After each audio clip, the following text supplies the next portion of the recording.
Well, I could have predicted every single word that Yasmin said there, because if you are a Remainer, you're going to blame the government. If you are a Brexiteer, yeah, but we did you're agree going to this. I mean, the EU. we were told this was a good deal. Well, if you'd let me get a word out, Adam, yes, we did agree to it. And David Frost, in that article, he says, look, there were parts of it that we didn't realise what the consequences were. But the EU has been very purist about this in a legal sense. But in the end, both sides are going to have to come to some sort of accommodation. The British government has sent the EU 10 different papers in the last 2 weeks. They haven't had a reply to any of them. And yes, it's the EU that blames Britain for not really engaging, which there's something wrong there somewhere. But when you've got a supermarket like Sainsbury's that can't import stuff from the rest of the UK because the EU says, well, we can't have it sort of infecting the single market. Sainsbury's doesn't have a supermarket in the Republic of Ireland. None of its goods would go south of the border. So it's things like that where there ought to be a sensible solution.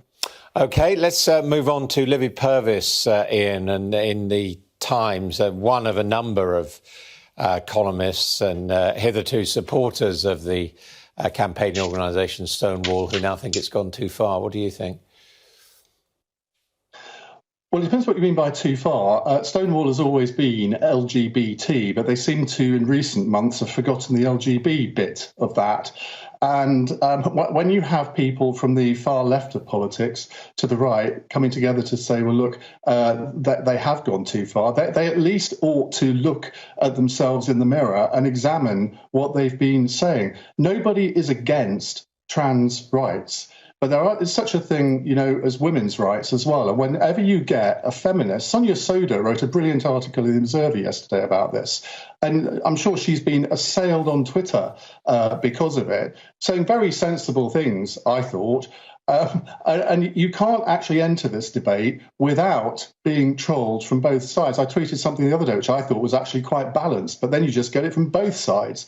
So it's very difficult to have a sensible debate on this. I mean, I have to say, looking at it, not being particularly involved with any of the issues myself personally, I do wonder, Yasmin, how we got to this sort of madness of not calling women, calling them people who've given birth, and not having breastfeeding, but calling it chest feeding. I mean, it sounds completely ridiculous. Well, I have not dared to step into this subject at all, because as Ian says, it raises hell. And, I'm used to this in what I do, but it's so extreme that I've kind of stayed away. And I completely agree with Ian. I think what Libby Purvis says is probably too minimal. It's not just about language. It's about this idea that sex doesn't matter, that my body as a woman cannot define me. Well, it does, for better and for worse. Yeah. And why can't we say, I totally want equal rights for trans people, but women's rights are different and based on being a woman? Why can't we do that? I find this quite problematic, actually. And it's very interesting that most of the anger comes from men who are transitioning, males who are transitioning to female. I haven't heard so much anger from females who've transitioned to male. And a friend of mine said, it's the male masculine mentality here, bullying people into doing what they want to happen. So it's very problematic. Ian? I'm not sure that's right, because I haven't heard many male to female voices on this. I've heard a lot of people from Stonewall and other organisations who think they know what other people want, but I haven't actually heard the voices of the people at the sharp end of this. OK, I thought I could find something that you two would agree on.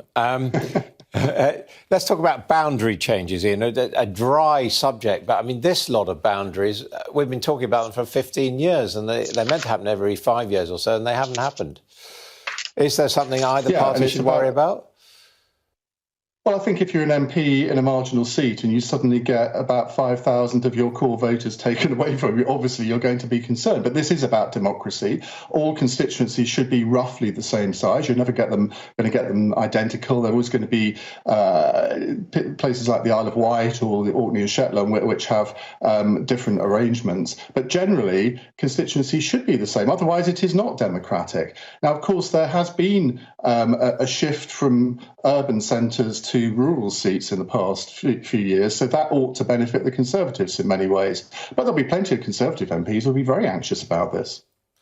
And Yasmin, I mean, we're seeing in America a lot of manipulation, gerrymandering. It gets political, drawing boundaries and handling voting.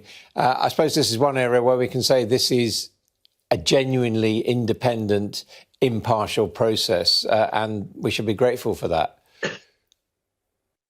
Can we really say that?